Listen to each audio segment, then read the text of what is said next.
Agora o unboxing aí do meu Rangers 500MD SW, que vai ser o próximo carinha que eu vou montar. Esse não tem no Battlefield 4 não, mas helicópterozinho show de bola. Plano de montagem, né?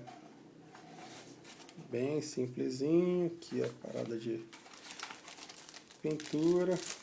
Primeira galha. Galha com as transparências e por último aqui a galha principal. Tá, então logo vamos ter aí um vídeo da montagem desse cara. Valeu!